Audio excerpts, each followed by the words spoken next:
Doctor, ഇപ്പോൾ നമ്മുടെ കേരളത്തിൽ ഒരുപാട് മഴക്കാല രോഗങ്ങൾ റിപ്പോർട്ട് ചെയ്യുന്ന ഒരു സമയമാണ്. ഇപ്പോൾ പുതിയ പുതിയ രോഗങ്ങളും നമ്മളിതുവരെ കേട്ടിട്ടില്ലാത്ത രോഗങ്ങളൊക്കെ ഓരോ ദിവസവും ന്യൂസിൽ നമ്മൾ കേൾക്കുകയാണ്. അപ്പോൾ അവർക്ക് എല്ലാവരും എല്ലാവരും നല്ല സുഖം പ്രാപിക്കട്ടെ എന്ന് നമ്മൾ പ്രാർത്ഥിച്ചുകൊണ്ട് ഇത് തുടങ്ങാം. പക്ഷേ ആ ഒരു രോഗങ്ങളിൽ, ലൈക്ക് മഴക്കാല രോഗമല്ലെങ്കിൽ പോലും ഈ പ്രോസ്റ്റേറ്റ് ഗ്ലാൻഡുകളുടെ സ്കാനുകളിൽ പ്രോസ്റ്റേറ്റിൻ്റെ സൈസിൽ ഒരുപാട് ആൾക്കാർ അവർക്ക് പേടിയും അതുപോലെ കൺഫ്യൂഷൻസും ഉണ്ടാവാറുണ്ട്. ലൈക്ക് എൻ്റെ സൈസിലുള്ള പ്രശ്നങ്ങളെ പറ്റി. അപ്പം അത് ശരിക്കും നമ്മൾ ഒരു ടെൻഷൻ അടിക്കേണ്ട ഒരു കാര്യമാണോ, ഈ പ്രോസ്റ്റേറ്റ് ഗ്ലാൻഡിൻ്റെ സൈസ്? മഴക്കാല രോഗം അല്ലെങ്കിൽ കൂടി മഴക്കാല അസുഖം വർദ്ധിക്കുന്ന ഒരു അസുഖമാണ് പ്രോസ്റ്റേറ്റ് രോഗങ്ങൾ. കാരണം വേനൽക്കാലത്ത് പെർഫെക്റ്റ്ലി ഓൾറൈറ്റ് ആയിട്ടുള്ള ഒരാൾ മഴക്കാലത്ത് സിംറ്റംസ് തുടങ്ങും, അല്ലെങ്കിൽ മഞ്ഞുകാലത്ത് സിംറ്റംസ് വരും. വേനൽക്കാലത്ത് പെർഫെക്റ്റ്ലി ഓൾറൈറ്റ്. എന്തുകൊണ്ടാണെന്ന് വെച്ച് കഴിഞ്ഞാൽ ശരീരത്തിൽ നിന്നുള്ള വിയർപ്പ് കുറയുകയും കിഡ്നിയിലൂടെ കൂടുതൽ മൂത്രം ഉൽപ്പാദിപ്പിക്കപ്പെടുകയും ചെയ്യുമ്പോഴാണ് ഈ പ്രോസ്റ്റേറ്റിന് ഒരു സ്ട്രെസ് വരുന്നത്. പ്രോസ്റ്റേറ്റ് എന്താ ചെയ്യുന്നതെന്ന് നമുക്ക് എല്ലാവർക്കും അറിയാം. അതായത് ബ്ലാഡറിൽ നിന്ന് പുറത്തേക്ക് വരുന്ന വഴി ഫസ്റ്റ് ബ്ലാഡർ നെക്ക് എന്ന് പറഞ്ഞ ഒരു സെക്യൂരിറ്റി, ആ ബ്ലാഡർ നെക്ക് കഴിഞ്ഞിട്ടുള്ള ഭാഗമാണ് പ്രോസ്റ്റേറ്റ്. അപ്പോൾ ഈ പ്രോസ്റ്റേറ്റ് ശരിയായ രീതിയിൽ തുറന്നു കൊടുത്തിട്ടില്ലെങ്കിൽ സ്ട്രെസ് വരുമ്പോൾ, അതായത് നല്ല ലോഡ് യൂറിൻ ബ്ലാഡറിൽ വരുന്ന സമയത്താണ് നമുക്ക് മഴക്കാലത്ത് കൂടുതൽ പ്രശ്നങ്ങൾ വരുന്നത്. ഇനി അതിന്റെ സൈസിനെ കുറിച്ച് ഞാൻ പറയാം. സാധാരണഗതിയിൽ എല്ലാവരും ഇങ്ങനെ സ്കാനിങ് റിപ്പോർട്ട്, സാധാരണ എല്ലാവരും ചെയ്യുന്ന അൾട്രാസൗണ്ട് സ്കാനാണ്. അപ്പോൾ അതിലെ റിപ്പോർട്ട് വെച്ചിട്ട് കഴിഞ്ഞ വർഷം 30 ഗ്രാം ആയിരുന്നു, ഇപ്രാവശ്യം 34ആയി അല്ലെങ്കിൽ 24ആയി, അതുകൊണ്ട് എന്റെ ചികിത്സ ഫലിക്കുന്നുണ്ട് എന്നൊക്കെ പറഞ്ഞു വരാറുണ്ട്. അതൊരു ശരിയായ നിലപാടല്ല.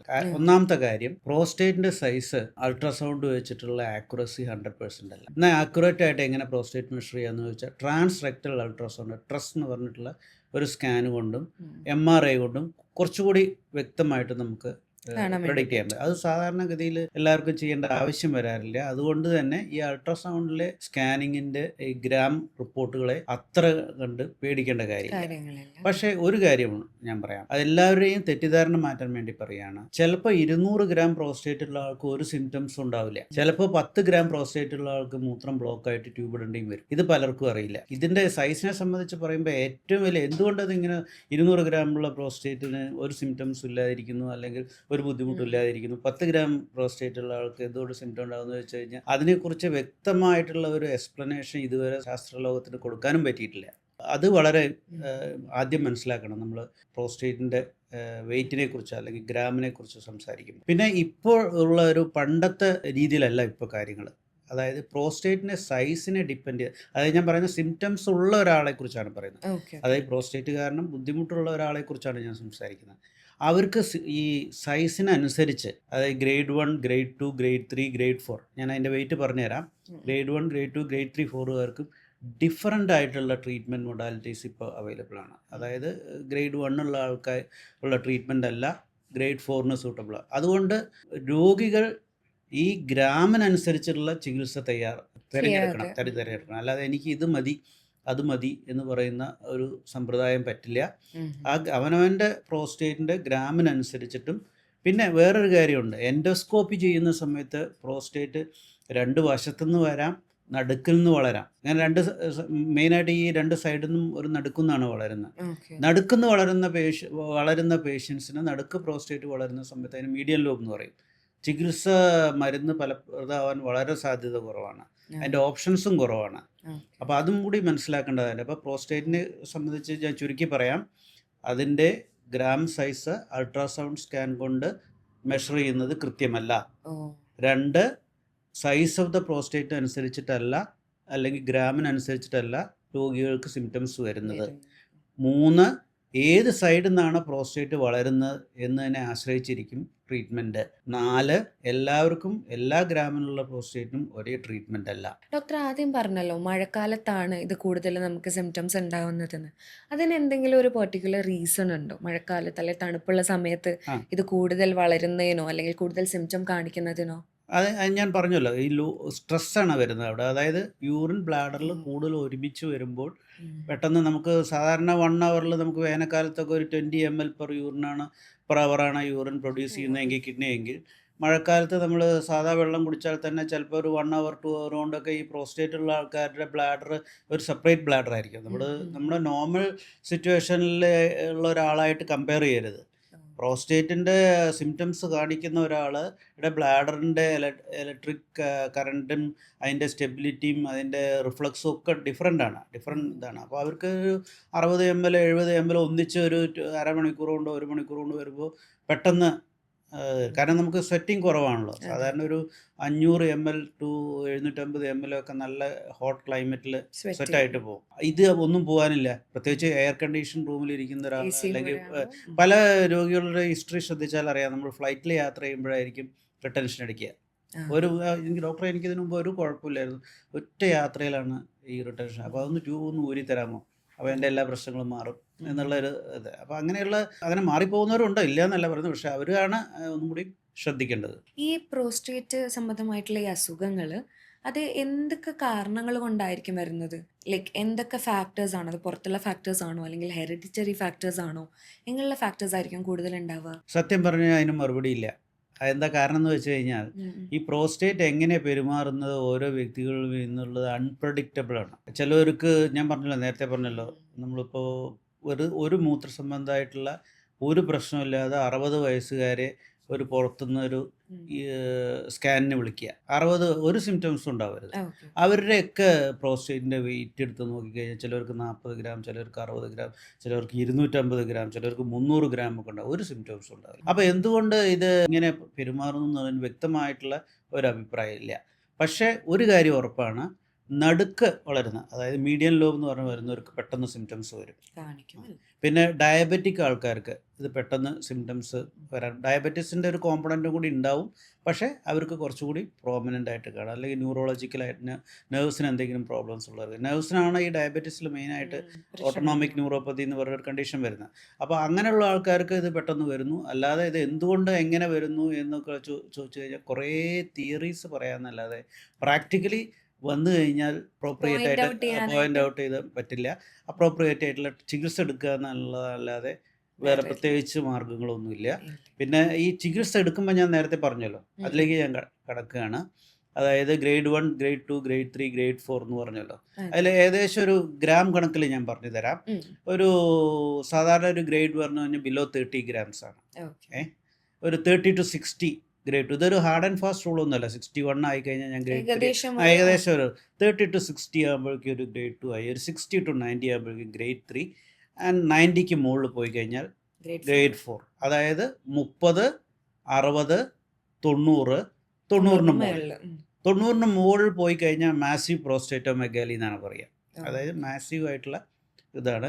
അതിൻ്റെ കൂടെ 100 ആയിക്കോട്ടെ, 120 ആയിക്കോട്ടെ, 150 ആയിക്കോട്ടെ, 200 ആയിക്കോട്ടെ, 250 ആയിക്കോട്ടെ, 300 ആയിക്കോട്ടെ. 300, 350 ഒക്കെ ഉള്ള പ്രോസ്റ്റേറ്റ് ഞങ്ങൾ ലേസർ വെച്ച് ചികിത്സിക്കാറുണ്ട്. അപ്പോൾ പണ്ടത്തെ സിസ്റ്റത്തിൽ നിന്ന് വ്യത്യാസമായിട്ട് ഇപ്പോൾ കുറച്ച് ചികിത്സയ്ക്ക് ഈ ഗ്രാമിനനുസരിച്ച് മാറ്റം വന്നിട്ടുണ്ട്. അതാണ് നമ്മൾ മനസ്സിലാക്കേണ്ടത്. അത് ഞാൻ ഒന്ന് പറഞ്ഞോട്ടെ. അതായത് 30 ഗ്രാം വരെയുള്ള പ്രോസ്റ്റേറ്റ് പറയുന്നതിന് മുമ്പേ 30ൻ്റെ താഴെയുള്ള ഒരു ഗ്രൂപ്പ് ആൾക്കാരുണ്ട്. അതായത് ഒരു പ്രോസ്റ്റേറ്റിൻ്റെ ഏജ് ആയിട്ടുമില്ല, എന്നാൽ പ്രോസ്റ്റേറ്റിൻ്റെ അതേ സിംറ്റംസ് വരും. അത്രേ സിംറ്റം ഒരു 18 വയസ്സുകാരന് വരാം, 28 വയസ്സുകാരന് വരാം, 30 വയസ്സ്. അത് ഈ ബ്ലാഡറിന്ന് പ്രോസ്റ്റേറ്റിൻ്റെ ജംഗ്ഷനിലൊരു ഡോർ മാതിരി വർക്ക് ചെയ്യുന്ന ബ്ലാഡർ നെക്കുണ്ട്. അതിൻ്റെ സ്റ്റിനോസിസ് അല്ലെങ്കിൽ അതിൻ്റെ ഒബ്സ്ട്രക്ഷൻ കാരണമാണ്. അതിന് പണ്ട് ട്രീറ്റ്മെൻറ്റും ഇല്ലാതെ മരുന്ന് കഴിച്ച് രോഗികൾ സഫർ ചെയ്ത് വളരെ ബുദ്ധിമുട്ടുന്ന ഒരു കാലം ഉണ്ടായിരുന്നു. ആ കാലം ഇപ്പോൾ മാറിയിട്ടുണ്ട്. എന്താണ് ആ കാലം മാറാൻ കാരണം എന്ന് വെച്ച് കഴിഞ്ഞാൽ ബ്ലാഡർ നെക്കിന് ഇപ്പോൾ ഒരു എക്സ്പാൻഡിങ്, ഒരു കുടമാരി നുവരുന്ന ഒരു ഡിവൈസ് കണ്ടുപിടിക്കപ്പെട്ടിട്ടുണ്ട്. ആ ഡിവൈസ് ബ്ലാഡർ നെക്കിൽ വെച്ച് കൊടുത്തു കഴിഞ്ഞാൽ അത് ഒരാഴ്ച കൊണ്ട് ഒരു നിവർന്ന് വന്നിട്ട് ആ ബ്ലാഡർ നെക്കിനെ ഡയലേറ്റ് ചെയ്യും. ഒരാഴ്ച കഴിഞ്ഞാൽ അത് ഊരിക്കളയും ചെയ്യാം. അതിൻ്റെ പേര് ഇപ്പോൾ കമേഴ്ഷ്യലി അറിയപ്പെടുന്ന ഐറ്റിൻ്റ് എന്നാണ്. ഐറ്റിൻ്റ് അത് പ്രോസ്റ്റേറ്റ് സൂക്കോഡിനല്ല, ഇതിനോടനുബന്ധിച്ച് ഞാൻ പറയുന്നതേ ഉള്ളൂ. ബിലോ 30 grams ആയിട്ടും സിംറ്റംസ് ഉള്ള ഒരു 40-50 സെക്ഷലി ആക്റ്റീവ് ആയിട്ടുള്ള ആൾക്കാർക്ക് അവരുടെ സെക്ഷൽ ഫങ്ഷനെയോ അല്ലെങ്കിൽ ഇജാക്കുലേഷൻ ഫങ്ഷനെയോ ഒന്നും ബാധിക്കാത്ത ഒരു ട്രീറ്റ്മെൻറ്റാണ്. ഞങ്ങൾ ചികിത്സിച്ചതിൽ 18 വയസ്സുള്ള ഒരു പയ്യനെ ചികിത്സിച്ചിട്ടുണ്ട്. ഹയസ്റ്റ് ഏജ് ഒരു 46 വയസ്സുള്ള ആൾക്കും ചെയ്തിട്ടുണ്ട്. അപ്പോൾ ആ ബ്ലാഡർ നെക്കിൻ്റെ പ്രോബ്ലം. അവരെല്ലാം പ്രോസ്റ്റേറ്റിൻ്റെ മരുന്ന് കഴിച്ച് ജീവിക്കുന്ന ആൾക്കാരാണ്. അവർക്കറിയില്ല ഇത് ബ്ലാഡർ നെക്കിലാണ് പ്രോബ്ലം എന്നുള്ളത്. അത് എൻഡോസ്കോപ്പി ചെയ്താൽ മാത്രമേ അറിയാൻ പറ്റുള്ളൂ. അപ്പോൾ അത് അങ്ങനെ ഒരു വിഭാഗം ഈ പ്രോസ്റ്റേറ്റായിട്ട് ബന്ധപ്പെട്ടല്ല. ബാക്കി നമ്മൾ സംസാരിക്കാൻ പോകുന്ന 50 വയസ്സിന് മുകളിലുള്ള പ്രോസ്റ്റേറ്റിൻ്റെ ആൾക്കാരാണ്. 30 ഗ്രാം ഗ്രേഡ് 1 ഉള്ള ആൾക്കാർക്ക് എന്തൊക്കെ ചികിത്സിക്കാം? 2 സൈഡിൽ നിന്ന് മാത്രമാണെന്നുണ്ടെങ്കിൽ ഏറ്റവും നല്ല ചികിത്സ സെക്ഷൽ ഫംഗ്ഷനെ അഫക്റ്റ് ചെയ്യാതെയും ഇജാക്കുലേഷനെ അഫക്റ്റ് ചെയ്യാതെയും ഒരു ദിവസം കൊണ്ട് ഉപയോഗിക്കുന്ന ഒരു തരം യൂറിത്രൽ ലിഫ്റ്റ് എന്ന് പറഞ്ഞിട്ടുള്ള ഒരു സ്റ്റാപ്ലർ ഉണ്ട്. യൂറോ ലിഫ്റ്റ് എന്നാണ് അത് കമേഴ്ഷ്യലി അറിയപ്പെടുന്നത്. 2 സൈഡിലേക്ക് ഓരോ പിന്നടിച്ചു കഴിഞ്ഞാൽ ഒരു കർട്ടൻ നീക്കുന്ന ലാഘവത്തോടു കൂടി തുറന്ന് 2 സൈഡ് ആണെങ്കിലേ പറ്റുള്ളൂ. നടുക്കാണെങ്കിൽ പറ്റില്ല. അപ്പോൾ നടുക്കുള്ളവരെന്ത് ചെയ്യും? 30 ഗ്രാമുള്ള നടുക്കുള്ളവരെന്ത് ചെയ്യും? അതിനകത്തേക്ക് സ്റ്റീം ഇഞ്ചക്ഷൻ എന്ന് പറഞ്ഞൊരു ട്രീറ്റ്മെൻറ്റ് ഉണ്ട്. റിസം എന്നാണ് അതിൻ്റെ കമേഴ്ഷ്യലി അറിയുന്നത്. അതായത് ഹൈ ടെമ്പറേച്ചർ 120 ഡിഗ്രിയുള്ള സ്റ്റീം പ്രോസ്റ്റേറ്റിനകത്തേക്ക് ഇഞ്ചെക്ട് ചെയ്ത് കഴിഞ്ഞാൽ അതിൻ്റെ ഉള്ളിലത്തെ ഭാഗം എല്ലാം കരിഞ്ഞു പോയിട്ട് അതങ്ങ് ഷ്രിങ്ക് ചെയ്യും. പച്ച ഫ്രൂട്ട് ഉണങ്ങിക്കഴിഞ്ഞാൽ എങ്ങനെയാണോ ഉണങ്ങുന്നത് അതേമാതിരി തന്നെ അത് ഷ്രിങ്ക് ചെയ്തിട്ട്. ഇതിനെന്തെങ്കിലും എഫക്റ്റുകൾ, അതായത് അവരുടെ സെക്ഷൽ ഫംഗ്ഷനെ ഇല്ല, ഈ 2 ട്രീറ്റ്മെന്റിനും അതില്ല. ഇജാക്കുലേഷൻ ബാധിക്കില്ല, സൈഡ് എഫക്ട്സ് ഇല്ല. 10-15 വർഷത്തേക്കൊക്കെയാണ് അതിൻ്റെ സ്റ്റഡീസ് കാണിക്കുന്നത്. എങ്കിലും അതിന് ഒരു 30 ഗ്രാം ഉള്ള ആൾക്കാർക്ക് അത് വളരെ പെർഫെക്റ്റ് ആയിട്ട് നമുക്ക് ഉപയോഗിക്കാൻ പറ്റും. റെക്കറൻസിനുള്ള ചാൻസോ? തിരിച്ചൊരു ചോദ്യം ചോദിക്കാം. ഇന്ന് പോയിട്ട് ഹെയർ ഡൈ ചെയ്തു, ഇനി വീണ്ടും വെളുത്തു വരൂ? അത് കുറച്ച് നാൾ കഴിയുമ്പോഴത്തേക്ക് കുറച്ച് ഇന്ന മാതിരി തന്നെയാണ് ഈ പ്രായമാകുമ്പോൾ വരുന്ന ചേഞ്ചസ് അല്ലേ. അപ്പോൾ അവിടെ പോയിട്ട് എനിക്ക് എൻ്റെ ലൈഫ് ലോങ് എൻ്റെ ഹെയർ കറുത്തിരിക്കണം എന്ന് ആഗ്രഹിക്കുക. പക്ഷേ ഹെയറുമായിട്ട് ഇത് കമ്പയർ ചെയ്യാൻ പറ്റില്ല. ഒരു 10 വർഷത്തേക്കൊക്കെ കറുത്തിരിക്കും. 10 വർഷത്തേക്ക് ഈ പ്രോസ്റ്റേറ്റിൻ്റെ ആ വഴി ഇങ്ങനെ തുറന്നു കിടക്കും. അതാണ് അതിൻ്റെ അത് കഴിഞ്ഞാൽ ചാൻസ് പറയാൻ പറ്റില്ല. നമ്മൾ അത് ആ അസുഖം കൊണ്ട് തന്നെ ഒന്നുള്ളതില്ല, വേറെ വല്ല അസുഖം വരാമല്ലോ. അപ്പോൾ അതിനെ പറ്റിയിട്ട് നമ്മൾ നമുക്ക് ഇപ്പോഴത്തെ ആ ട്രീറ്റ്മെൻറ്റ് പരിഹരിച്ച് മരുന്നുകളുടെ ഒരു പ്രധാന പ്രശ്നം എന്താണെന്ന് വെച്ച് കഴിഞ്ഞാൽ ഈ സെക്ഷൽ ഫംഗ്ഷനെ അത് ഇങ്ങനെ ബാധിച്ചുകൊണ്ടിരിക്കും. അത് മരുന്നിൻ്റെ ഇജാക്കുലേഷൻ ആയാലും സെക്ഷൽ ഡിസയർ ആയാലും കുറേശ്ശെ കുറച്ചുകൊണ്ടിരിക്കും. അപ്പോൾ അതില്ലാതിരിക്കാനാണ് ഈ 2 ചികിത്സാ രീതികൾ ഞാൻ സംസാരിച്ചത്. ഇതിനൊക്കെ ഈ 30 ഗ്രാം വരെയുള്ളതിന് പണ്ട് ചെയ്തുകൊണ്ടിരുന്ന സർജറി ആയിരുന്നു. സർജറി ചെയ്യുമ്പോൾ ഈ മരുന്നിൻ്റെ അതേമാതിരി തന്നെയാണ് സെക്ഷൽ ഫംഗ്ഷൻ, ഇജാക്കുലേഷനെ ബാധിക്കും, സെക്ഷൽ ഫംഗ്ഷനെ ചിലവർക്ക് ബാധിക്കും. സർജറി അല്ലാതെ ഉള്ള ഒരു ഓപ്ഷൻ ചിന്തിക്കുന്ന ആൾക്കാർക്കാണ് ഈ 2 ഓപ്ഷൻ. അതായത് 30 ഗ്രാം. ഇനി 30 to 60 പറയുമ്പോഴും ഏകദേശം ഇതേ സ്ഥിതി തന്നെയാണ്. ഈ 2 ട്രീറ്റ്മെൻറ്റുകൾ തന്നെയാണ് ചെയ്യാനുള്ളത്. വേറെ മാറ്റി ചെയ്യേണ്ട കാര്യമില്ല. നമ്മൾ 30 വരെ പറഞ്ഞു, 30 to 60 പറഞ്ഞു. ഇനി 60ന്റെ മുകളിൽ ഗ്രേഡ് 3 വരുന്ന സമയത്ത് പണ്ട് നേരെ TURP എന്ന് പറഞ്ഞിട്ടുള്ള സർജറി ആയിരുന്നു ചെയ്തുകൊണ്ടിരുന്നത്. ഇപ്പോൾ ഉള്ള എനൂക്ലിയേഷൻ ആണ്. അതായത് ലേസർ വെച്ച് എനൂക്ലിയേഷൻ, ഓയിലപ്പ് എന്ന് പറയും. അത് പ്രോസ്റ്റേറ്റിനെ അങ്ങനെ തന്നെ ഒരു ഓറഞ്ചിൻ്റെ തൊലി അവിടെ നിർത്തി അതിൻ്റെ ഉള്ളിലത്തെ ഓറഞ്ചിൻ്റെ അല്ലികൾ ഒന്നിച്ച് സക്ക് ചെയ്തെടുക്കുന്ന മാതിരി പ്രോസ്റ്റേറ്റിനെ ഫുൾ സക്ക് ചെയ്തെടുക്കും. അപ്പോൾ അതാണ് 60 to 90 ഗ്രാമുള്ള പ്രോസ്റ്റേറ്റിന് ഇപ്പോഴത്തെ വേണമെന്നുണ്ടെങ്കിൽ നല്ലൊരു പ്ലാറ്റിനം സ്റ്റാൻഡേർഡ് എന്നൊക്കെ പറയാം. ഗോൾഡ് സ്റ്റാൻഡേർഡ് TURP തന്നെയാണ്. പക്ഷേ നല്ലൊരു രീതിയിൽ ഇപ്പോൾ ബ്ലഡ് ലോസ് ഉണ്ടാവില്ല ഇതിൽ. പക്ഷേ ആർക്കും ഈ ഇജാക്കുലേഷനെ കുറിച്ചിട്ട് ഗ്യാരണ്ടി ചെയ്യാൻ പറ്റില്ല. പക്ഷേ ഇതല്ലാതെ വേറെ വഴിയില്ല. വീണ്ടും മറ്റേ ട്രീറ്റ്മെൻറ്റുകളിലേക്ക് പോയി കഴിഞ്ഞാൽ അത് ഫെയിലർ ആവാൻ സാധ്യത കൂടുതലാണ്. അപ്പോൾ 60 to 90 കഴിഞ്ഞു. ഈ 90യുടെ എബോവ് ഉള്ള ആൾക്കാർക്ക് പണ്ട് എന്താ ചെയ്തിരുന്നതെന്ന് വെച്ച് കഴിഞ്ഞാൽ മാസീവ് പ്രോസ്റ്റേറ്റ് 100, 120, 130, 140, 150, 160, 200 ഉള്ള ആൾക്കാർക്ക് പണ്ട് നേരെ ഓപ്പൺ സർജറി ആയിരുന്നു ചെയ്തുകൊണ്ടിരുന്നത്.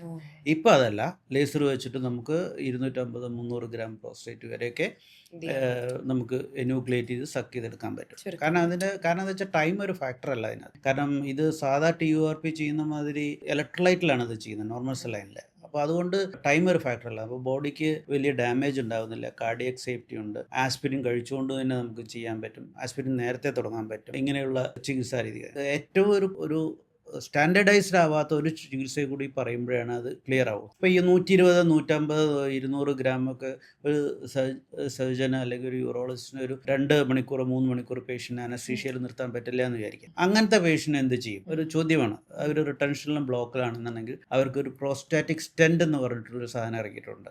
ആ പ്രോസ്റ്റേറ്റിൻ്റെ 2 സൈഡിലേക്ക് മാറ്റിയിട്ട് ഒരു പെർമനൻറ്റ് ഇംപ്ലാന്റ് മാതിരി. ഇപ്പോൾ കാലിലെ എല്ലൊക്കെ ഫ്രാക്ചർ ചെയ്ത് കഴിഞ്ഞാൽ സ്റ്റീലിടുന്ന മാതിരി തന്നെ ഒരു ഇംപ്ലാന്റ് വെച്ച് കൊടുത്തു കഴിഞ്ഞാൽ അവർക്ക് മൂത്രമൊഴിക്കാൻ പറ്റും. അതൊരു ഡേ കെയർ പ്രൊസീജിയറാണ്. അതിപ്പോൾ ഒരു കമേഴ്ഷ്യലി പണ്ട് പല സ്റ്റെൻറ്റുകളും ഇറങ്ങിയിരുന്നു, പക്ഷെ അതെല്ലാം ഫെയിലറായി. പക്ഷേ ഇപ്പോൾ ഒരു നല്ലൊരു തരം ഒരു Stent ഇമ്പോർട്ടഡ് സ്റ്റെൻറ്റ് ഇറങ്ങിയിട്ടുണ്ട്. ഒരു മാസത്തെ ആയിട്ടുള്ളൂ. ഇപ്പോൾ ഇന്ത്യയിൽ മാർക്കറ്റിംഗ് തുടങ്ങിയിട്ടുണ്ട്. അപ്പോൾ തുടങ്ങിയിട്ടുണ്ട്. പ്രോസ്റ്റാറ്റിക് സ്റ്റെൻറ്റ് എന്ന് പറയും. ഇനി അത് അങ്ങനെയല്ല, അതൊന്നും ഭയങ്കരമായിട്ട് ബ്ലീഡ് ചെയ്തുകൊണ്ടിരിക്കുകയെന്ന് വിചാരിക്കുക. അങ്ങനത്തെ ആൾക്കാർക്കാണ്, ഒന്നും ചെയ്യാൻ പറ്റാത്ത ആൾക്കാണ് പ്രോസ്റ്റാറ്റിക് ആർട്ടറി എംബോളൈസേഷൻ എന്ന് പറഞ്ഞിട്ടുള്ള ട്രീറ്റ്മെൻറ്റ്. അത് പലപ്പോഴും പലതരത്തിലായിട്ട് ആവശ്യമില്ലാത്തവർക്കോ അതിൻ്റെ ഇൻഡിക്കേഷൻ ഇല്ലാത്തവർക്കോ ചെയ്യുന്നത് വേറെ വശം. ബുക്കിലത്തെ കാര്യം, ലിറ്ററേച്ചറിലത്തെ കാര്യമാണ് ഞാൻ പറയുന്നത്. അങ്ങനെ മാസീവ് ബ്ലീഡിംഗ് ഉള്ള ആൾക്കാർക്ക് വളരെ ഫലപ്രദമായിട്ടുള്ള ചികിത്സയാണ് പ്രോസ്റ്റാറ്റിക് ആർട്ടറി എംബോളൈസേഷൻ. PAE എന്നാണ് അതിൻ്റെ ഷോർട്ട് ഫോം.